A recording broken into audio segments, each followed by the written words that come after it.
Protect your DNA. BioPQQ can promote formation of new mitochondria. Infowarsstore.com.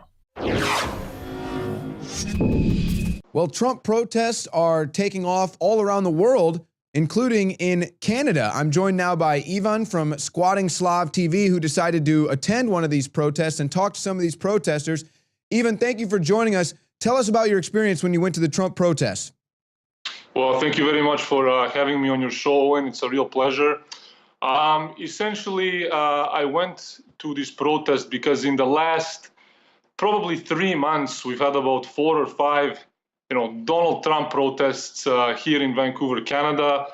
And I basically wanted to go see, what all this protesting was about, considering that these people, live in Canada and not America. And I really wanted to, ask them a few questions, see what their attitudes were. This specific protest was called Stand Against a Ban. So it was in response to Trump's recent Muslim ban.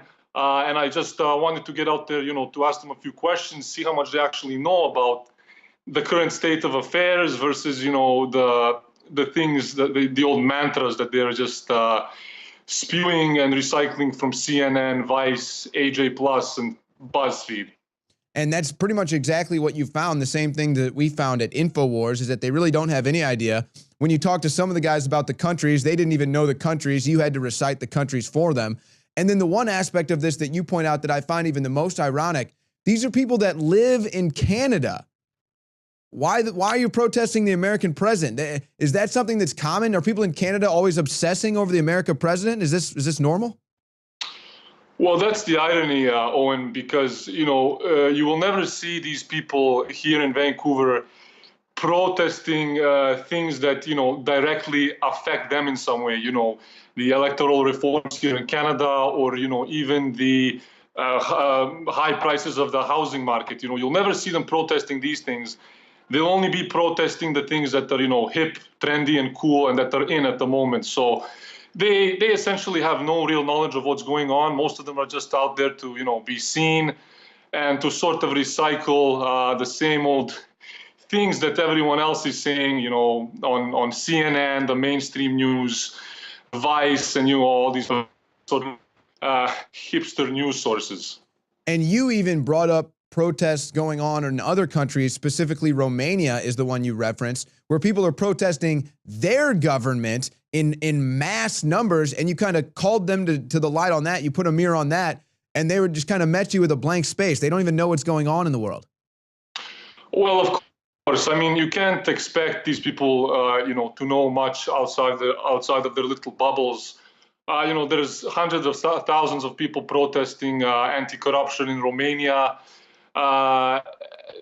This protest on Facebook, it said that maybe 1,000 people would attend. There were barely 100 people. It was quite pathetic.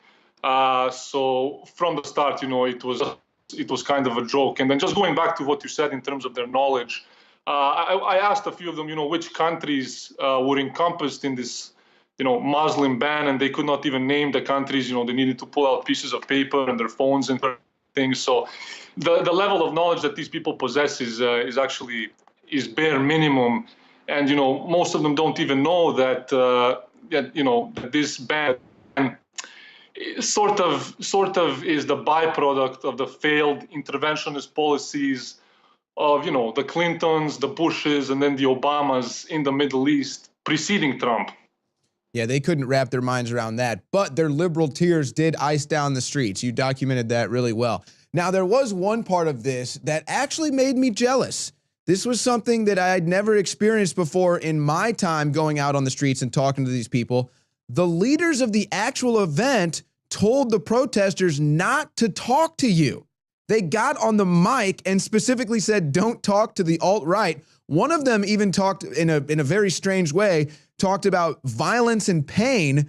Tell me about them trying to stop people from talking to you. That had to be surreal. Yes, and I wasn't surprised. Actually, 1 week prior to attending this Trump protest, I went to a similar Antifa protest, and within minutes, they essentially censored me, told everyone there not to speak with me, not to engage with me, automatically associated me with, various groups that they had interacted with before, groups that they're quick to label, alt-right, fascist, or, Nazi, fake news, or whatever. So these interviews are actually filmed within the first 15 minutes at the Trump protest. After that, it was almost impossible to speak with anyone because they had made a public announcement, stating not to engage with me. They said I belong to another media group. And, there was the one girl who was circling around, literally telling every single person not to speak with me. So it was literally me being censored from the moment that I got there for no reason. And are you talking about the pumpkin girl right now? Is that the pumpkin? Yes, the little one dressed like a pumpkin who looks like she was a little hobbit from Narnia. So you had the pumpkin running around telling people not to talk to you. You had some guys, there's actually the video right there. Thank you guys for showing that. I've noticed that. They get up right next to you and they kind of like dry hump you, or it's some sort of like a weird game they play where they just like put their butt on you and they try to like stop you from talking to them or something. You experience that. And then, like I said, the one girl gets on the mic and is like, "We will not talk to people who support violence and pain." There she, I'm not sure if that's her, but I mean, it went from just dumb protesters to now you're talking about, looked like deranged people. Yes. They will often, when you're speaking to them, as you've seen and witnessed in all of your videos, they will try to essentially drown you out, or with noise, or try to make you look stupid by being all touchy. And this is exactly what they do.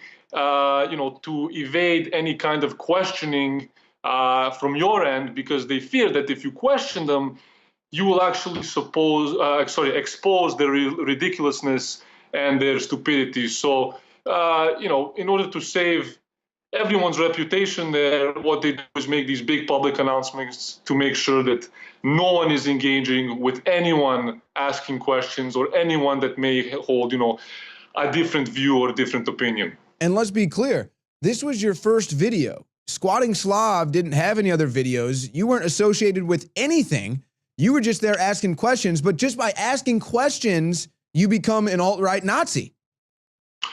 That's correct. I mean, and this is, this is the sad reality of any people trying to suffocate free speech today. It's essentially all about, cutting you out or cutting you off before you even open your mouth, right? So it's quite ironic because these are the same people that are out there protesting oppression, fascism, this and that. But if they view you as a threat, they will automatically cut you out and censor you.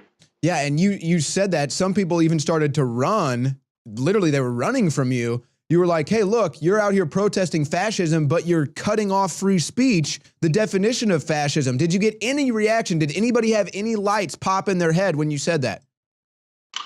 Well, I mean, the thing is, Owen, these people don't even know what, the definition of fascism is. And literally, as you saw in the video, as soon as I would approach them, they would either make a comment about the jacket that I was wearing or some stupid comment, to change the topic, and they would run off. They wouldn't even reject the interviews. They would just run off into the distance or walk away. And that's a huge problem because, if you are out there protesting something and you're truly passionate about something, you should really be armed to the teeth with knowledge about the subject you are protesting. And these people, unfortunately, they don't really have any real knowledge. So their only option is to run away like little bugs.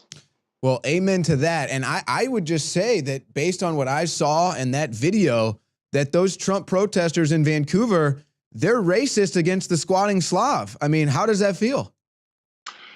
Well, you know what? That's the impression that I got from this first protest. And like I told you earlier, I intend to attend all of these little rallies and get-togethers and hopefully, expose more of these regressive leftist clowns wherever I can. So the point of having this Squatting Slav TV is essentially to pretend that I'm this, Eastern European immigrant who knows nothing, but then actually exposes their stupidity and ignorance, through questions. Well, you did a great job in that first video, and I'm looking forward to more. Thank you for joining us, even from Squatting Slav TV. Thank you very much again for having me, Owen. Take care.